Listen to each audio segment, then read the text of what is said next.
Bom dia! Mais um relato da ressonância harmônica do professor Hélio Couto aqui no canal. Eu adoro refazê-los, porque toda vez que eu olho para trás eu percebo um detalhe, percebo alguma coisa que eu não tinha percebido antes e eu consigo perceber uma evolução ainda maior do tema que foi tratado naquela onda.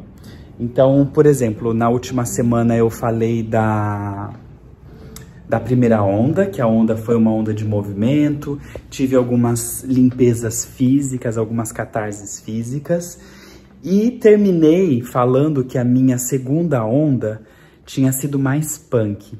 Então é sobre isso que a gente vai falar hoje. Roda a vinheta.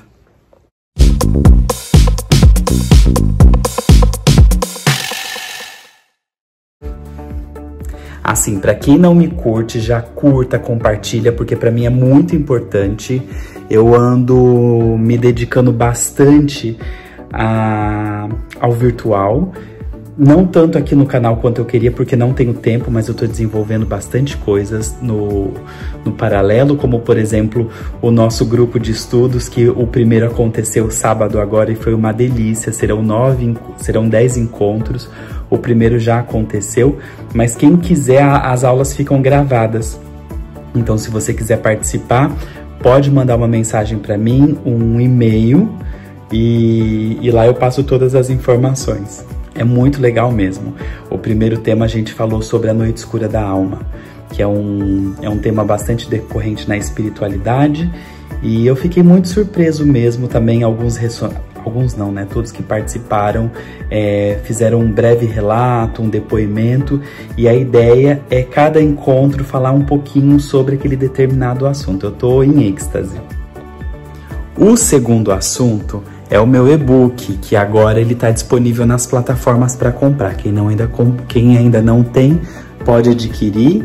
Eu vou deixar o link dele aqui embaixo, aqui em algum canto. Então, só clicar, comprar, vai me ajudar muito. Então, essa é uma das vitórias que eu consegui colocar ontem no... Eu não sei pronunciar Kiwifi, sei lá, Kiwify, no site. E ele já tá à venda, então tô super feliz. E outra coisa é que eu tô desenvolvendo um outro e-book, mas esse eu não posso falar ainda, mais pra frente. Então, recapitulando, tem o grupo acontecendo, tem o e-book que já está à disposição para quem não tem, estou desenvolvendo um outro e-book, estou estudando para desenvolver o próximo curso, o primeiro curso online que eu vou disponibilizar, e os vídeos aqui no canal, que ainda assim tá indo. Queria ter mais tempo no meu dia para me dedicar para tudo, mas infelizmente não consigo.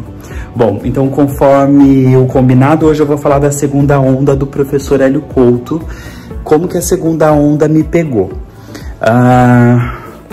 Então a segunda onda, o trem começou, a primeira, né, quando eu finalizei, o trem começou a andar, tava super feliz, tinha visto várias coisas acontecendo no meu material, né, limpezas, então eu tive diarreia, tive xixi, fiz xixi na cama, tava acontecendo várias coisas na esfera mais física.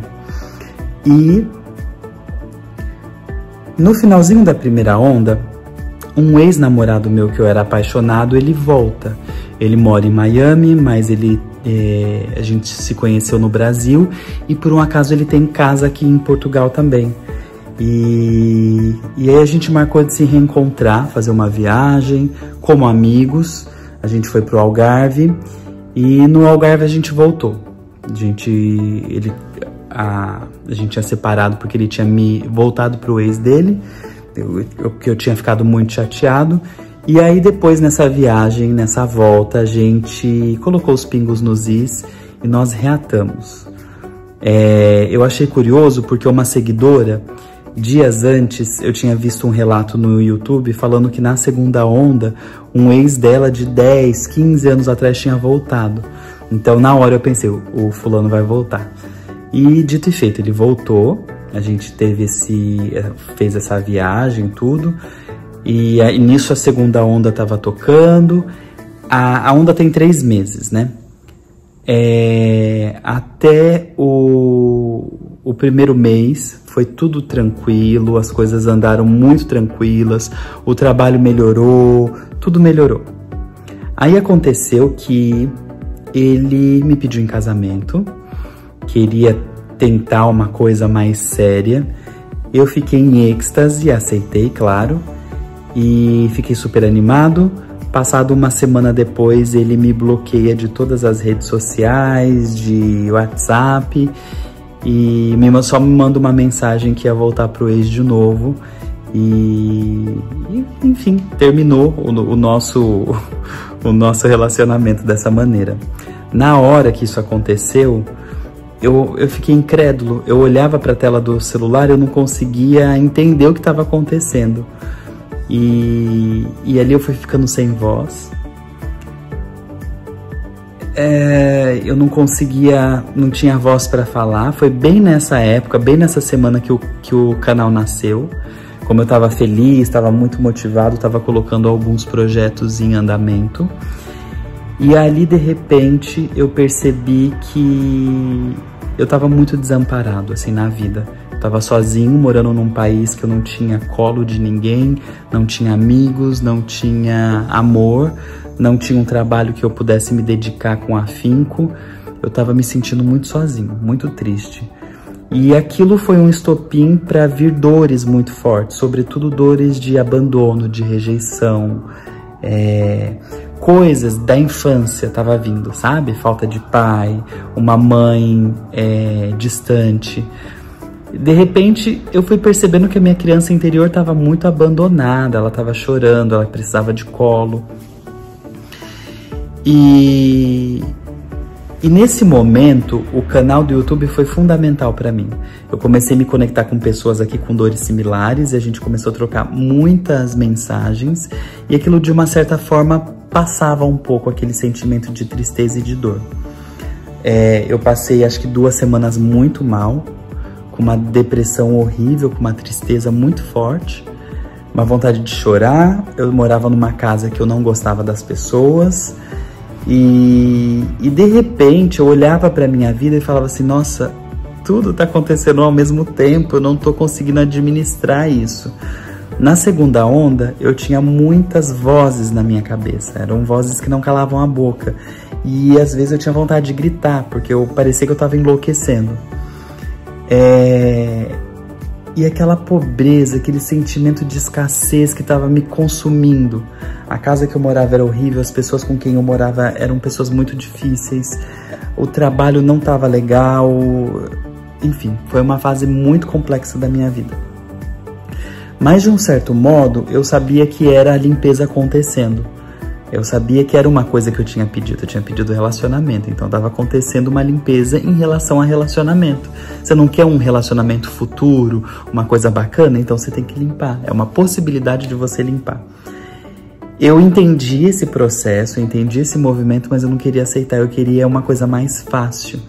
Então eu comecei a fazer um pouco de manha, sabe? Do segundo mês em diante a coisa foi ficando pior, não conseguia sair da cama, não conseguia respirar. Nessa época eu tirei férias do trabalho para piorar, então eu tinha muito tempo ocioso sozinho e eu fiquei muito mal de cama mesmo, assim, eu não conseguia sair da cama. Teve um dia em específico que eu tava muito mal, muito triste. Comecei a sentir dores, ânsia de vômito, vomitei. Eu sabia que aquilo parecia uma virose, mas era uma coisa que estava vindo de fora para dentro. E eu comentei nessa época que eu nunca fui muito de sentir cheiros. Sim, eu tinha que me esforçar muito para sentir um cheiro. E a minha comida já tinha acabado, tinha um mercado perto de casa, eu fui lá, meio que me escorando assim na calçada até chegar no mercado, era cerca de 2 quadras. Quando a porta automática do mercado abre, vem um cheiro. Eu senti todos os cheiros possíveis que eu nunca tinha sentido juntos na vida. Eu senti cheiro de mofo, senti cheiro de bolor, senti cheiro de peixe, senti cheiro de coisa boa, coisa ruim. E ali eu tive ânsia de vômito. Foi uma sensação horrível. Eu comprei o que eu precisava comprar, respirando pela boca e saí correndo, quase me segurando, passando muito mal. A segunda onda foi uma onda de limpeza. Não foi fácil, eu senti muita dor mesmo, mas era aquela dor mais existencial. Já não tava Não, essa fase tava ruim, sim. Eu ia falar que o meu material já não tava tão ruim, mas começou a ficar tudo muito ruim. Na segunda onda eu não tinha dinheiro, na segunda onda eu não tinha paz de espírito, eu não tinha felicidade, eu tava passando mal, eu tava muito triste. Eu nunca senti nada parecido, tudo veio simultâneo. E aí eu comecei a desenvolver uma coisa horrorosa, que é não querer mais ficar em casa. Eu não conseguia ficar em casa. Essa coisa assim, eu tenho 1 hora, eu tenho uma folga durante a semana, vou ficar em casa, vou assistir um filminho, vou descansar. Eu não conseguia. Eu saía andando pela cidade sem rumo e eu passava horas e horas e horas andando. Às vezes eu parava num café para descansar, continuava andando e depois eu assisti um seriado de Sex and the City, o And Just Like That, em que a Carrie, o marido da Carrie morre, o Mr. Big, e ela faz a mesma coisa. Aí na hora eu pensei, eu te entendo, Carrie, porque eu passei exatamente a mesma coisa. Era como se eu precisasse ver gente, assim, eu não queria ficar sozinho comigo mesmo. Mas ao mesmo tempo em que eu passava o dia inteiro andando e me percebendo naquela situação, eu tinha um pouco de dó de mim, sabe? Eu falava, nossa, que triste, como você tá sofrendo. E você tá sofrendo sem suporte nenhum, sem mãe, sem irmã, sem família. Eu tava totalmente isolado, sozinho, triste, e eu tive muita dó de mim. Enquanto eu ficava andando por Lisboa, sem destino algum, eu criei uma playlist no meu celular, colocava um fone e eu coloquei músicas que me alegrou na minha infância, como por exemplo Lua de Cristal, Balão Mágico, Ursinhos Carinhosos, o Ursinho Pimpão, enfim, essas músicas. E ali eu comecei a fazer um movimento de cura da criança interior. É uma técnica que a minha terapeuta tinha me ensinado, então eu me imaginava me levando para passear. Me dava um sorvete, ficava escutando essas músicas. Quando eu chegava em casa, antes de dormir, eu fazia Ho'oponopono, muito Ho'oponopono nessa época. E antes de dormir, eu pegava um travesseiro grande e imaginava que era eu pequeno e ficava meninando. E aquilo foi melhorando, eu fui percebendo que enquanto eu tava fazendo esses movimentos, a coisa melhorava um pouquinho, sabe? E eu não parei, continuava fazendo esses movimentos e foi melhorando. Nessa época, eu também recebia reiki à distância da professora da minha terapeuta. Foi muito importante para me ajudar nesse período, porque eu não conseguia...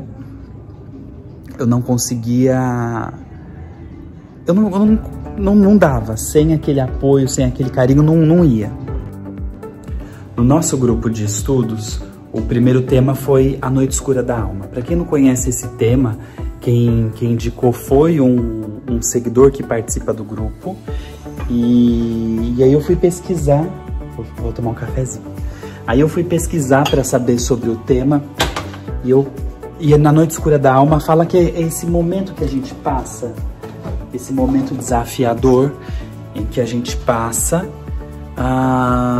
mas geralmente ele acontece por um motivo, tem um estopim ali que faz com que o negócio acontece. Geralmente acontece relacionado a relacionamento amoroso, é comum. E na hora que eu tava lendo isso, eu não sei se eu tô sendo muito claro, porque eu tô fazendo duas coisas ao mesmo tempo, mas eu vou recapitular. Existe uma filosofia chamada... Filosofia não, existe uma linha de pensamento que fala sobre a noite escura da alma. A noite escura da alma é o período que a gente passa na vida, que a gente atravessa, em que a gente atravessa por uma escuridão, para futuramente a gente encontrar uma iluminação. E eu fiquei super interessado por esse tema, e tem alguns autores, tem alguns teóricos que eles Dizem que a noite escura da alma ela acontece através de 7 etapas. A primeira delas é o despertar, né? A pessoa começa a perceber que a vida não é só isso, que não é só trabalho, né? Chegar em casa, assistir televisão, dormir e trabalhar de novo. A gente começa a perceber que existe algo a mais. Depois, acontece alguma situação que vai te promover um crescimento. E vários autores, eles dizem que ou você perde um ente querido, ou um término de um relacionamento amoroso, ou você perde tudo, sua casa, seu dinheiro, alguma coisa muito ruim te acontece que vai te forçar a olhar para a espiritualidade. E quando você é forçado a encarar os seus problemas, como por exemplo, insegurança, falta de amor próprio, escassez, enfim. E foi isso que aconteceu comigo. Então eu percebi que eu estava entrando na minha noite escura da alma. Eu adoraria falar para vocês que a minha noite escura da alma durou 1 mês e meio, que era o período que faltava para terminar a onda, mas não, ela só foi acabar na 4ª onda. Ou seja, eu passei a 3ª inteira e mais a 4ª. Então é um período de muita atenção que a gente precisa ter com a gente mesmo, com muito amor, com muito carinho, e a gente não pode se cobrar tanto, porque é uma fase muito complexa da nossa vida. Então, nesse grupo de estudos, teve uma seguidora que ela falou assim: ai, Lino, que ótimo que você tá falando isso da 2ª onda, porque eu tô passando por isso e parecia que eu tava ficando doida. Muitas vozes na cabeça, muita vontade de não viver, uma tristeza que vem do nada, muito choro, coisas difíceis estão acontecendo. Eu falei assim, olha, relaxa, faz parte do processo, não se cobre. Quando a gente entende isso, a gente fica mais leve, fica mais tranquilo. Bom, hora de trabalhar, falta 5 minutinhos para abrir a loja, já tô aqui. E é isso que eu tinha para falar hoje. A 2ª onda, ela, no meu caso, ela não foi uma onda fácil, mas hoje, quando eu olho para trás, eu percebo a importância que ela foi na minha vida. Foi aquela onda de te colocar em movimento e de fazer você trabalhar. Na 3ª onda, as coisas melhoraram um pouquinho. Eu mudei de casa, saí dessa casa muito ruim que eu estava vivendo, consegui de uma certa maneira curar a minha criança interior que estava em frangalhos, e o trabalho também deu uma melhoradinha, mas eu vou falar disso no próximo vídeo, a 3ª onda. Olha, tô muito feliz. Beijo para todo mundo. Vamos começar o dia. Tchau.